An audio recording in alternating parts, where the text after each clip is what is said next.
while the honourable member for Clacton may miss out on his big allowance from Elon Musk, the spectre of the richest man in the world trying to buy a British political party should give us all pause for thought. And after years of the Conservatives taking millions of pounds of Russian money, will the Prime Minister now work with us to bring in long overdue reforms of party funding so that power in this country lies with the voters and not wealthy overseas oligarchs? I think we all had a smile on Sunday when the honourable member said how cool it was to have the support of Musk, only for Musk to say he should be removed. Just a few hours later, that's the rough and tough of politics. And of course, we're looking at the question of funding more generally. Mr. Speaker, can I begin by doing something unusual, which is to commend the Prime Minister on his earlier answers to the Leader of the Opposition and, of course, to pass on my party's condolences to him for the loss of his brother. Outside of this place, temperatures continue to plummet, energy bills continue to rise, and the winter fuel allowance has been unacceptably taken away from so many vulnerable pensioners. Now, the Prime Minister intimated prior to Christmas that he had no regrets about any of the decisions that he has taken in office. Does he understand that the public do? Prime Minister. I thank him for his condolences. We took some tough decisions. They led to a budget which delivered the largest settlement since devolution began to Scotland. If he thinks we should now reverse that, then he should say so. What it's done is it's given the money, so now the SNP have the money, they have the power, and no more excuses for the non-delivery that we see in Scotland. If he wants me to reverse that, he should say so. Sam Rushworth. Mr. Speaker, I'm shocked that the Prime Minister would say that actions were not taken. He knows full well that we accepted 18.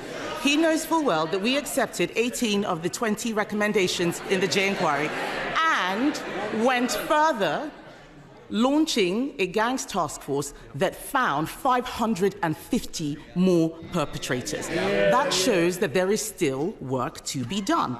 In Rotherham alone, there have been over 1,400 victims. Across Oldham, Bradford, Bristol, Rochdale, and dozens more towns, there have been thousands more victims. But no one has joined the dots. No one has the total picture. And it is almost certainly still going on.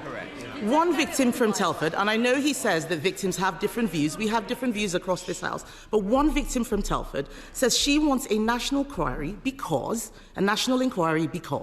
it will hold people accountable in a way that previous inquiries have not. It is very possible to have actions, take on more, and still have a national inquiry.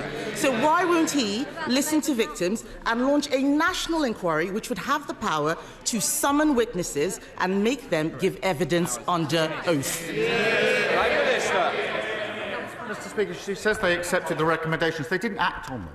One of the central recommendations was mandatory reporting, and it still hasn't been enacted. I called for this 11 years ago. They've been tweeting and talking. We've been acting. Well, Mr. Speaker, the Leader of the Opposition has been an MP, I think, for 8 years. Her party have been in government for 7.5 of those 8 years. She was the Children's Minister. She was the Women's and Equalities Minister. I can't recall her once raising this issue in the House, once calling for a national inquiry. It's only in recent days she's jumped on the bandwagon. Now, Mr. Speaker, in fairness, if I'm wrong about that, and she has raised it, then I invite her to say that now, and I will happily withdraw the remark that she hasn't raised it in this House in the 8 years that she's been here until today. Mr. Speaker, the Prime Minister is being very specific because I have raised this issue. I've raised it in speeches. I've raised it publicly. He knows that as a minister, I would not have been speaking on this specific issue. I was not a Home Office minister. First, Mr. Speaker, Speaker, first of all, we had a Chancellor who embellished her CV, then we had a Transport Secretary with a fraud conviction, and now we've got an anti-corruption minister who is being investigated for corruption. Now, I know the Prime Minister likes living in free accommodation, but does he really think it's appropriate that his minister is being given free housing by the political allies of some very dubious foreign regimes? Prime Minister. Mr. Speaker, the City Minister has acted appropriately by referring herself to the independent adviser. We brought in our new Ministerial Code to allow ministers to ask to establish the facts, and I'm not going to give a running commentary on that important exercise. Final question, Sir Roger Gale. Thank you, Mr. Speaker. Mr. Speaker, setting aside the matter of grooming gangs, the opposition amendment on the order paper today sets out very clearly why the bill that we shall be debating is so very deeply flawed.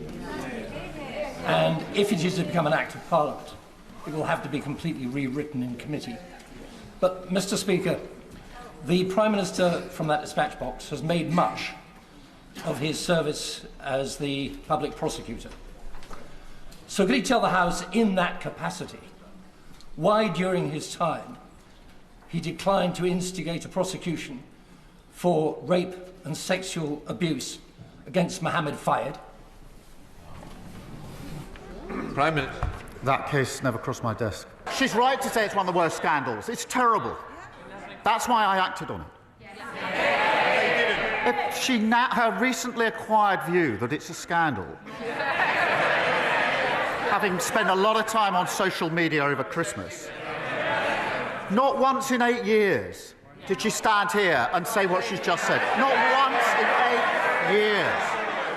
They didn't act on the recommendations. They want a national inquiry. We had a national inquiry, the J inquiry, the J report. 20 recommendations, not a single one implemented. Not a single one implemented. And she said you can do two things at once. You can't kill the bill this afternoon, wreck that bill, and protect children. There was Mr. Speaker, there was a dreadful case of Sarah Sharif that everybody will remember. This was the girl taken out of school and abused by an abuser.